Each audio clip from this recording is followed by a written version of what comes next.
friends, and welcome to a new knitty video. My name is Celine and I'm currently on holiday in Spain. Today I'm hanging out by the ever so stunning Playa Ardales in El Chorro. This is an inland freshwater reservoir beach. So amongst the hours of knitting and relaxation I'll be doing today, I thought I'd put my camera out and have a little chat because, as usual, I've got stuff to say.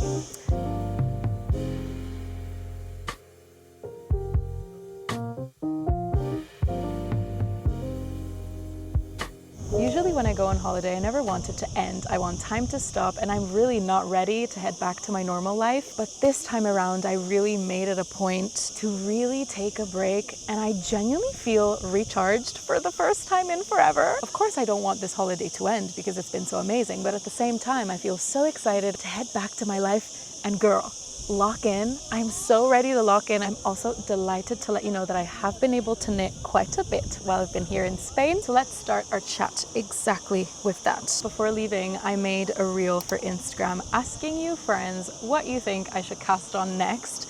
And I had two options that I was on the fence about. The first one somewhat recreated the iconic Rory Gilmore sweater. I know that there is a pretty much exact replica pattern for it called the Rory sweater, I think. That's also a free pattern on Ravelry. But there's something about the heart chain sweater by From Mayo that really calls my name. It's similar enough to the Rory sweater, and it's obviously a node to that, but at the same time it has a few little tweaks that sets it apart and makes it a teeny bit more original, namely the heart chain at the sides of the body. That's what really caught my eye with this, and I love a good little heart design on my sweater. What can I say? I'm just a girl. I would make that holding a DK Weight Superwash Merino and a Silk Mohair by DHG, which is obviously a very autumnal / wintry yarn combination. And then the other option was the Eve Dress by Le Pool, which is a piece I've been meaning to knit for ages, but I finally bit the bullet and bought the yarn because I found the perfect color for me. Although I gathered a lot of votes for both pieces, the dress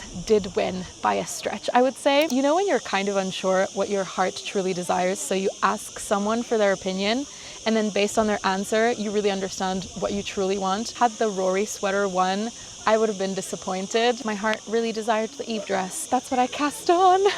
She is so stunning. Wow, I got really excited there. This is what I've got done. I've completed the back and front sections and have recently joined in the round at the underarms. So I already got through the sort of hardest section of this pattern where you're knitting everything flat and shaping the neckline and the shoulders and the armhole. All I've got to do now is basically just knit straight stockinette in the round, and I've got very few increases every many rounds, so there's not even much counting happening right now. It's pretty much mindless knitting at this point. This dress is actually designed in reverse stockinette stitch, which is something that really drew me into this pattern, but is ultimately a feature I decided to modify. To be fair, I was really struggling with this decision. I followed the pattern as is pretty much until I joined in the round, and I kept on flipping the fabric, trying to make up my mind. Do I prefer the purl bumps or the stockinette side? It was a hard time for my brain, but I ultimately decided to modify that and work it not reverse stockinette. The sequins are very out there for my standards, and that's busy enough. Where the purl bumps, I think, added to that busyness, the stockinette gives it a little bit more structure. But my aim is to make it nice and neat on both sides, to make it a double face dress. So if one day I'm feeling the reverse stockinette, I could just wear it inside out. The fact that I'm doing it in normal stockinette also means that the knitting experience is a little bit easier because I'm not needing to work any more purl rounds. The sequins do give the impression that they're going to be impossible to work around, but they are actually surprisingly soft and smooth. I'd say that they hinder the knitting less than you would expect. However, the sequins do make it absolutely impossible to unravel. What I'm trying to say here is that you should try not to make many mistakes, which is such an unhelpful thing to say. If you do make a mistake that's not related to length, try and address the mistake without unraveling. Maybe ladder back, duplicate stitch, sew the fabric from the back and try and fix it. Do not unravel, guys, do not. Casting on is also really hard with this yarn. The sequin just does not want to pass through because the loop is already too tight for it. Always make sure you're casting on super super loosely with the sequin yarn. Don't be put off by this pattern though, because all I'm saying is that the cast on and unraveling is hard. The actual knitting is pretty good because the stitch are still quite loose while you're knitting. I'm holding 2 strands of Lana Grossa Cosmo in this stupendous chocolate brown. And the 3rd strand is also by Lana Grossa. This is their Brillino. It's a slightly lighter chocolate brown, but it's got little specks of shiny lame. I am so happy that chocolate brown is becoming as trendy as it is because it deserves all the hype. When I saw the brown sequins, I thought that's it. That's exactly what I had been looking for in the yarn for this dress. I think it helps cut through the extravagance of the sequin, making it a little bit more understated. So I'm happy to have waited for the perfect Eve dress shade for me. I guess the designer thought of this piece for New Year's Eve, but it's also perfect for the summer because it looks like a mermaid tail. Think Zara Larsson vibe, never-ending midnight sun. And because the yarn is mainly cotton, this feels like the uttermost perfect project to work on holiday. I wait for summer all year long, so saying what I'm about to say feels a little bit weird. I'm quite looking forward to autumn. I think it just comes down to what I was saying before. This has been a very satisfying summer, and I think the beauty of my summer comes down to me just being out the whole time. I was in the sun, breathing fresh air the whole summer, guys. I barely stayed home. I only went home to sleep. I mean, I'm exaggerating because obviously I work indoors at the office and at home I film, you know, but whenever I wasn't doing that, you best believe I was outside. I went into this Spain trip with a bunch of deadlines that I had set myself for my Woozy project. Being here and working on those, I said, you're only here for 7 days a year. Be here, not on your laptop. So I skipped a YouTube upload and rescheduled it for later in the month. So what? I've been trying to welcome that balance between the stillness, both mental and physical, with that busier pursuit of my bucket list and the things that I want to do, you know? At the end of the day, reaching goals is more of a side effect. What's important is just showing up and giving yourself chances to get lucky. I actually wanted to share this one thing I found on TikTok, something that really inspired me. Did you know that Frank Sinatra released 1,200 songs and only 209 of them were hits? That's only 17%. Pablo Picasso worked on 150,000 pieces and only 1,170 of them were hits. That's only 0.7%. Isn't that crazy? It's just me being pensive and reflective about being on holiday and not working, but then being excited to do things. Let me put my sunglasses on because I can't see anything. I think it's now a good time to share the odd bits of footage I took in the last few days because we did go on a few excursions. We did do some fun things. So let's rewind and see what Woozy got up to.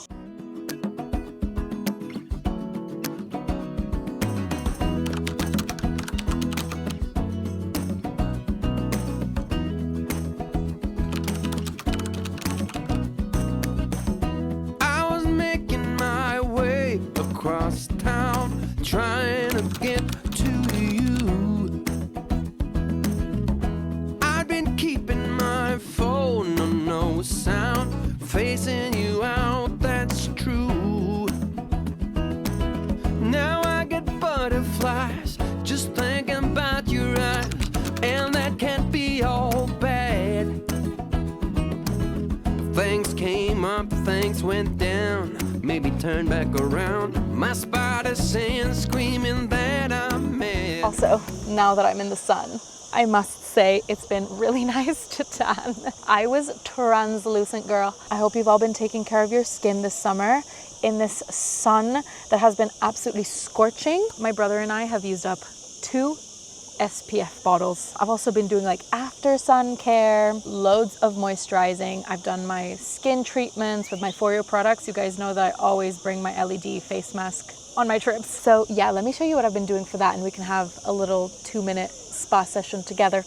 Shall we? Welcome friends to my post-sun skincare pamper. As usual, I'm prepping my face with the red light peptide serum from Foreo. Basically, it contains photoreactive active ingredients which optimize the performance of the LED that I'll be doing in a second. So putting it on, it's a lovely thin texture. I sometimes even use it as a moisturizer because it feels so nice and fresh. And then I'm ready to go in with my FAQ 202. It's an FDA cleared silicone LED face mask made in a flexible silicone material that molds to any face shape.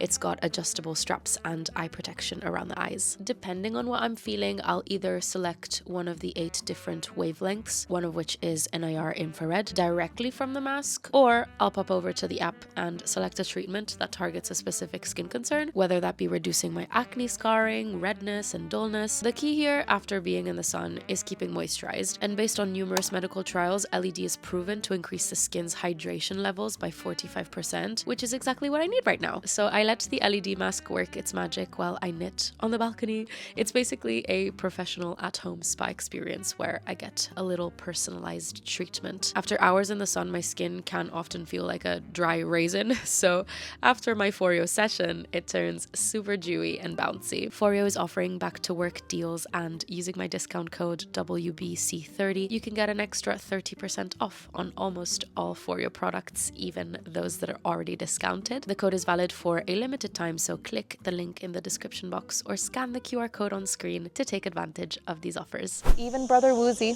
did the LED face mask, but he's camera shy. But he did use it, and he even tried my curly hair routine. I should probably go join him.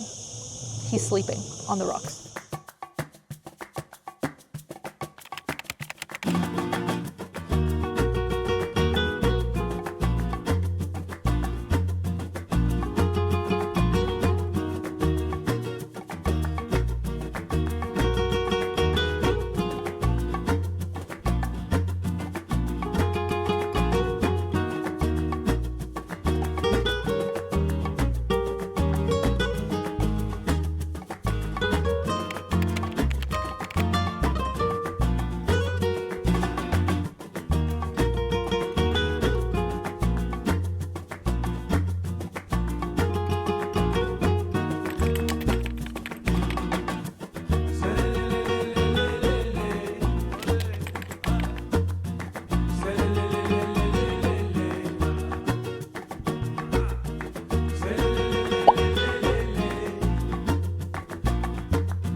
I'm no longer in Spain.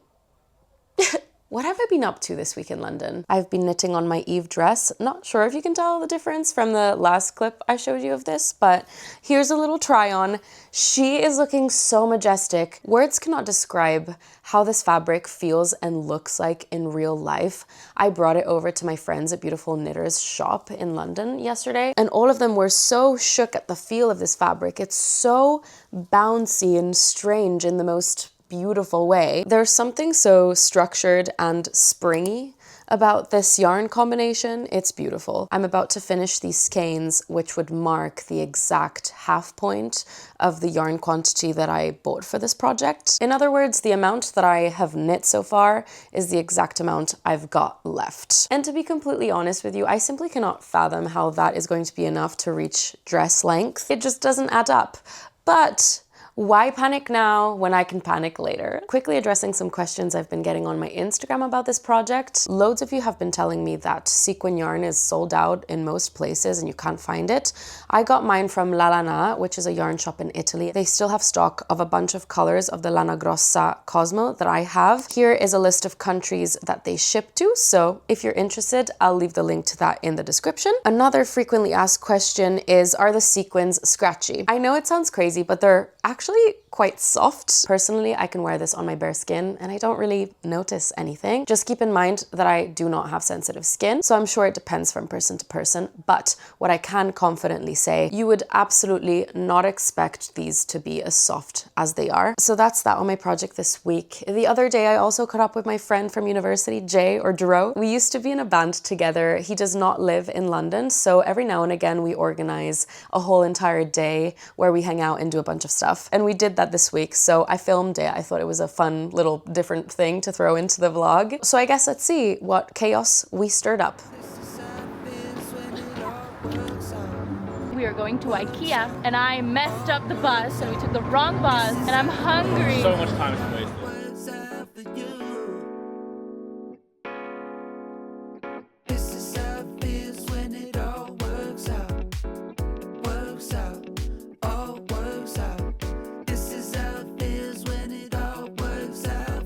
You have to explain why we're here. Jero is a musician and he wants to start filming. He wants to zhuzh up a corner of his new flat to film. That's where I come in because I film and apparently I know how to make a filming space. Without you, I'll buy the wrong chair. I'll sit on some sort of barrel. And So we're looking for stuff to decorate this filming corner for him. We need a seat, a seat, a plant, one plant, side table, and prints, and anything cute and decorative. Let's do it. I think we found just our when winner. And just when I thought we'd be here all day.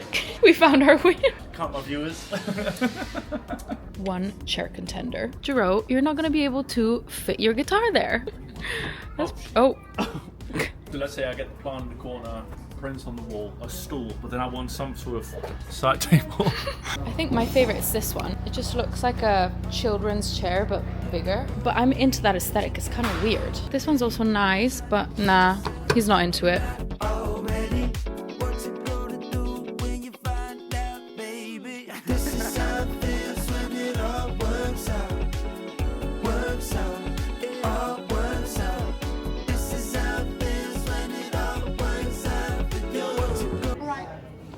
Enough now. Back to being an adult. For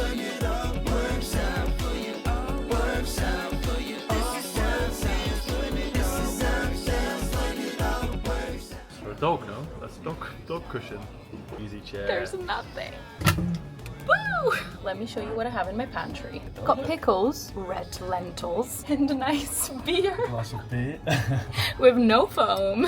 This is what I'll do whatever I want type of chair. Yeah. Feed me grapes type of chair. Your expectations are way too high. Your criteria is too strict. Shift your priorities, Jero. I was very proud of myself this morning. My new necklace matches my belt. Have you noticed? Wow, yeah.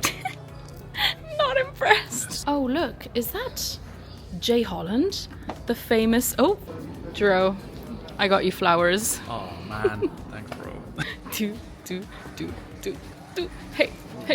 He's probably gonna go for this plant, although he's just ordering. I think it's glued. What about the pot? Look how cute. Look at these mini orchids. You pick the vase based on the sound, don't you? That was pretty good. We are so bored. We're both about to fall asleep. It looks like a puffer jacket. Sorry. We can ask the friends in the comments, which vase should Jero go for? Which vase? I think I quite like the green. Don't you think that green is better for the fact that it's plant's green?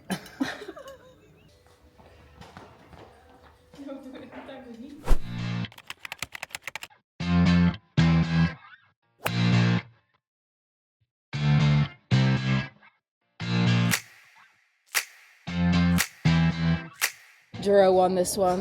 Whatever. Oh my gosh, taking a video of it now, yeah? How about you took a video of when I won twice in a row? Thank you very much. What makes me feel better about my golfing is that someone threw their club. At least I didn't do that.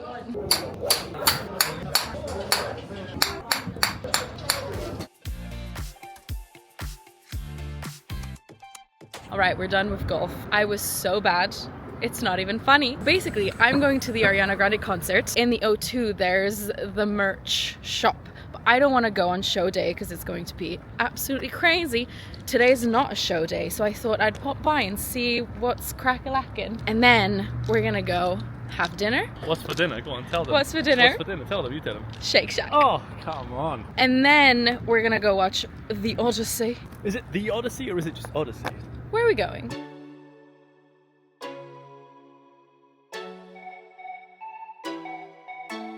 If you ever feel alone, 'cause yeah, sometimes we'll feel alone.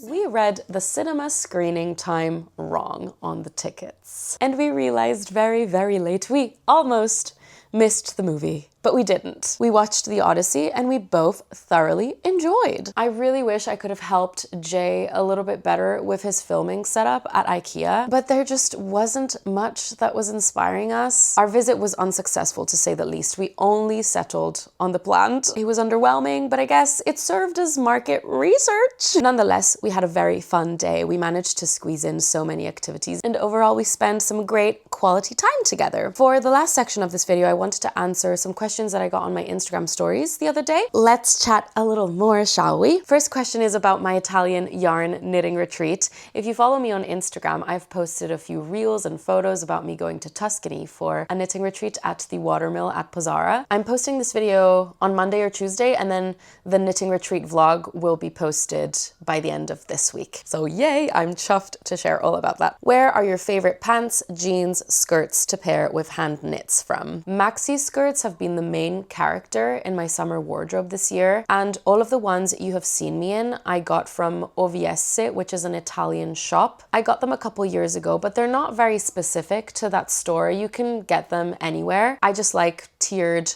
cotton elastic waistband skirts, and I wear them low-waisted. Potentially a shop would call these skirts midi skirts, but because I have relatively short legs and I wear them low-waisted, they kind of go maxi on me. And then all my jeans are from different places. My oversized ones are from Levi's. They're the XXL straight style. I've got light blue straight jeans from Zara, dark blue straight jeans from ASOS. My jorts are from Uniqlo. Pretty much that's where all my bottoms are from. I'd actually love to hear your experience as an expat in London. I love this question. I adore London. I've been living in the city since 2019, and I've not always felt this way. I've never hated it or anything, but it took me a while to adore it. This city is so eclectic. There is something for everyone. There are so many events and venues. The music scene is poppin', the food scene is poppin', the park scene is poppin'. Obviously, the fact that all of this is happening means that it is very chaotic and busy. Like, it is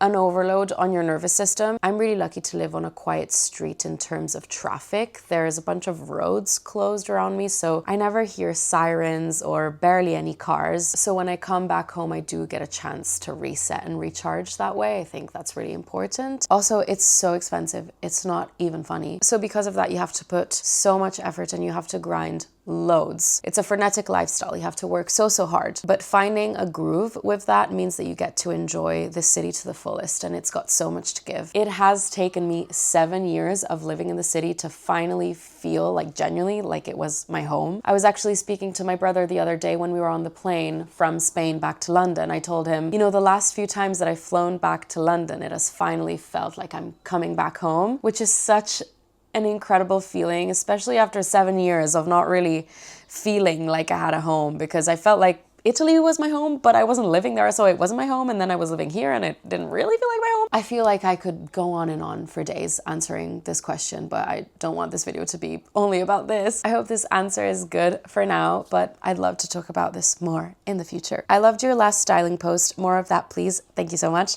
Or just talk about your favorite colors. Yes, I want to do more styling reels on my Instagram, so be on the lookout for those. In terms of my favorite colors, brown, burgundy, navy, cool white, forest green, electric emerald green, and I do like a hot pink. Do you think you'll visit and vlog a trip to Portugal? Yes, I really want to go to Portugal. I don't have anything planned for the near future, but it is on my bucket list. And rest assured, there'll be a traveling knitter video for that, a knitter in Portugal or whatever city I'll be in, which will be so exciting. Yes, it'll happen. I don't know when, but it will. Someone asks how old I am.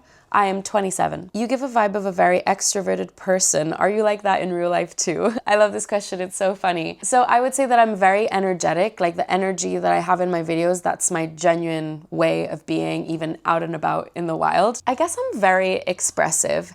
And I think that both comes from me being Italian, but also me being brought up in the performance world. I grew up singing and being on stage, so I attribute my extrovertedness to that. However, I wouldn't say I'm a full-on extroverted. I actually don't have the longest social battery autonomy. Like I do need to recharge and be silent for a little bit after a couple hours with people. It's probably because I am so intense when others are around that I just completely ran out of energy. So maybe I should learn to like space it out and distribute it and be a little bit more low-key so I can last a little bit longer. I also really love my own company. I can be alone in the house for an entire week without seeing anyone and it doesn't really faze me. But yeah, if you were asking if I'm this energetic all the time when I'm around people, pretty much. This person asks, wondering about my floor top from the Winx. So quite a few months back, I received a beautiful gift from Cardiff Cashmere. They sent me a box of their Cardiff Classic in this gorgeous magenta shade. And I started self-drafting a pattern that I eventually want to release. It's inspired by the Winx, which were my favorite cartoon when I was younger. They are some beautiful little fairies, specifically the fairy Flora. So I'm making this asymmetrical blouse where the neckline's asymmetrical, the sleeves are going to be pointy, and so is the hem, asymmetrical, pointy, ruffly goodness, blah, blah, blah. I have put it on hold for many months, but obviously it's getting a little bit cooler soon. So my intention is to pick it back up and at least finish it by the end of the year. But you never know, I really play things by ear. I decide things on the spot, so it might happen sooner. Who knows? How do you still enjoy knitting as a hobby and keep it as one while having it as your job? And another question that's similar in topic is feelings about your hobby becoming a source of income. The content creation side of things feels like a very separate entity to me to the actual physical knitting that I do. The knitting is knitting, and then the content creation and the sources of income come from sitting in front of a camera, writing a loose backbone of a script, writing instructions for the pattern on Google Docs and doing the math on Excel. All of these things sit very much outside of the physical knitting. So it has not taken away from the feeling of it being a hobby. More than anything, this being my job, it just takes up more time, so I have a little bit less time to knit, but it still feels like a hobby. Hi, little interruption. While I was filming this, I received a message from my friend Vic, who just so happened to be walking around my area, so he asked me if I was free to hang out. So he popped in to visit while I was filming, and you'll be able to tell that I was so excited to see him because it had been way too long. Please brace yourselves because my energy goes absolutely crazy, but what can I say? Your girl was just so happy about the surprise visit. So I have an audience. Hey, do you want to come say hi? My friend Vic. Hello. Just crashed in here because I haven't seen you in a while, so I was like, That's cute. What's up? What's up? So yeah, I'm just gonna finish my Q&A really quick, and then we're gonna go for a walk, an impromptu walk. I'm just gonna be in the corner staring. But you know, I've always wanted you to be in my vlogs because earlier in this video, I'm hanging out with Jay, right? Oh, who's Jay. a musician like Vic. Vic is also a musician. Can you tell that I had a past in the music industry? I mean, if it wasn't for Celine, I wouldn't have been here in the UK studying and doing music. And Really? yeah, you were the one that allowed me to come here and try out a bit the English flair. We all want to hear your music. Where can we find your music? Oh my god, I wasn't ready for this. You can find me on Instagram at VikWho, so VIKWHO. You can find me on Spotify just typing in V?K. London people, if you want to come down on the 4th of September, I'm going to be in Dalston performing at SJQ. If you know that place, it's really, really sweet, like jazz cocktail bar. It's really, really sweet. So please come down. I'm opening for Alba. I'll be there. I cannot wait. I love Vic's gigs. So yeah, that was a little impromptu cameo from Vic. Bye. So back to the question about my hobby being my job now. Vic will know because obviously you have such a passion in music and you want it to be your job. It's the best thing that could ever happen to you, right? Hell yeah. Hell yeah. Every day I wake up and I feel so blessed to be doing something so creative. I decide what I do. I decide if today I'm gonna film this video. I'm deciding what video it's going to be. I'm deciding what pattern I'm doing, what yarn I'm knitting with. Like, I decide everything, and it's such a privilege to do that and to be able to have that flexibility with your time. It's truly magical to be able to make up your life to this extent. That's like the best thing about it. Of course, it comes with hardships because you have to be your own boss. There's no one that gives you tasks, that tells you what to do. You have to show up for yourself. You have to keep yourself accountable. You have to find the work yourself. So there's all of that to think about. But I think my personality is suited to that. So overall, my experience is 10 out of 10. And I feel so grateful and so blessed and so humbled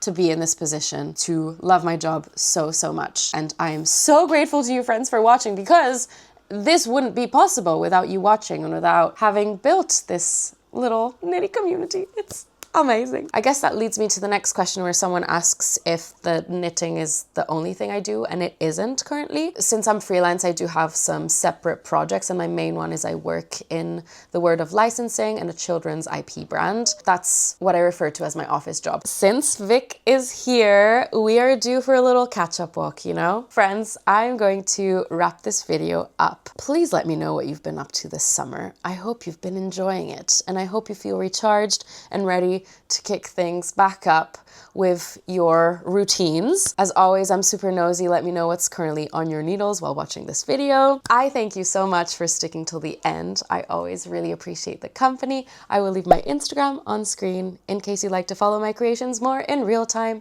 and hang out on there. I will say bye for now, and I hope to see you in my next video. Hello friends, Celine here. Welcome to a new knitty video. This week I took my knitting project around northern Italy and vlogged it. So let's begin in Florence, where I met up with Papa Woozy. My dad and I reunited.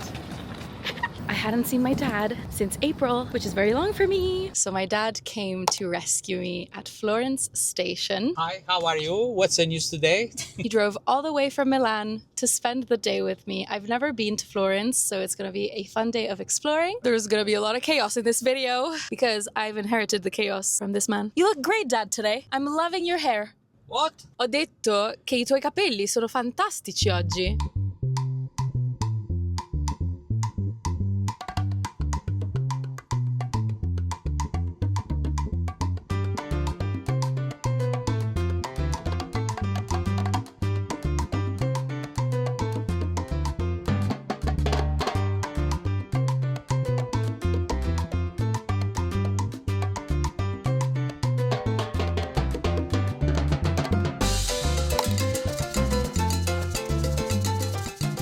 Honestly, I'm not sure whether we're in Florence or in the savannah. I'm trying to find my dad because he sought refuge.